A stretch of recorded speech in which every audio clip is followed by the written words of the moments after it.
کلمہ پڑھنے والوں کو کافر کہنا کیسا ہے؟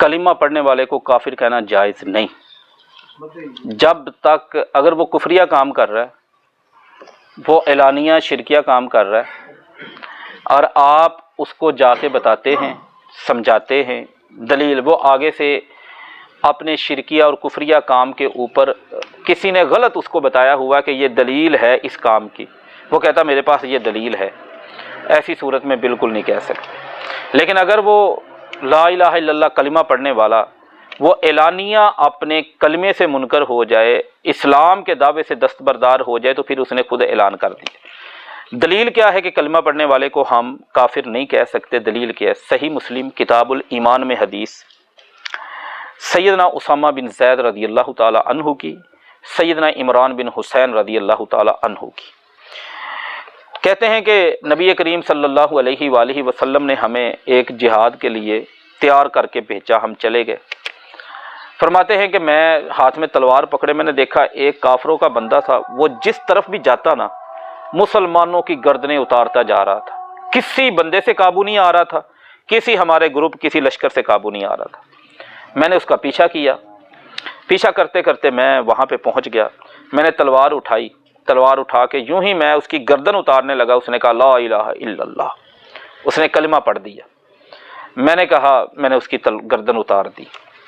واپس آئے، ساری باتیں ڈسکس ہوئیں، کسی نے بتایا نبی کریم صلی اللہ علیہ وسلم کو کہ اسامہ نے یہ کام کیا ہے رضی اللہ تعالیٰ عنہ۔ آپ نے بلایا اسامہ کو، یہ دو واقعے، ایک عمران بن حسین کا، ایک اسامہ کا۔ آپ نے فرمایا اسامہ اقتلتہ بعد قالہا لا الہ الا اللہ، اسامہ تو نے اس کو قتل کر دیا جب اس نے لا الہ الا اللہ پڑھا پھر بھی؟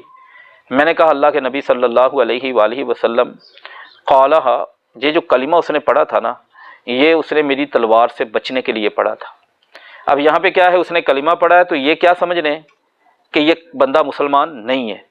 کسی کو کافر کہنے کا یہی مطلب ہے نا، ایک بندہ کلمہ پڑھتا ہے، وہ اپنے آپ کو مسلمان کہہ رہا ہے، میں اٹھ کے کہتا ہوں کہ یہ کافر ہے، اس کا بھی یہی مطلب، وہ بھی کلمہ پڑھ رہا تھا اور یہ کیا سمجھ رہے تھے کہ یہ بندہ مسلمان نہیں ہے۔ نبی کریم صلی اللہ علیہ وآلہ وسلم نے فرمایا افلا شققت عن قلبہ، کاش تو اس کا دل چیرتا، سینہ چیرتا، اس کا دل نکالتا کہ اس نے کلمہ اپنے دل سے پڑھا ہے یا تیری تلوار سے بچنے کے لیے پڑھا ہے۔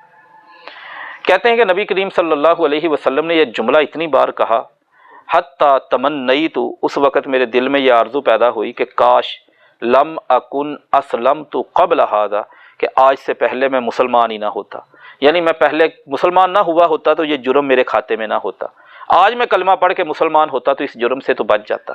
پھر آپ صلی اللہ علیہ وسلم نے فرمایا اسامہ ایک بات بتا، قیامت والے دن اگر وہ اللہ کے سامنے اپنا کلمہ لے کے پیش ہو گیا اور کہا کہ یا اللہ میں تیرا کلمہ پڑھتا تھا، تیرے بندے نے مجھے کافر سمجھا پھر قتل کر دیا، تو کیا کرے گا؟ اللہ تعالیٰ کو کیا جواب دے گا؟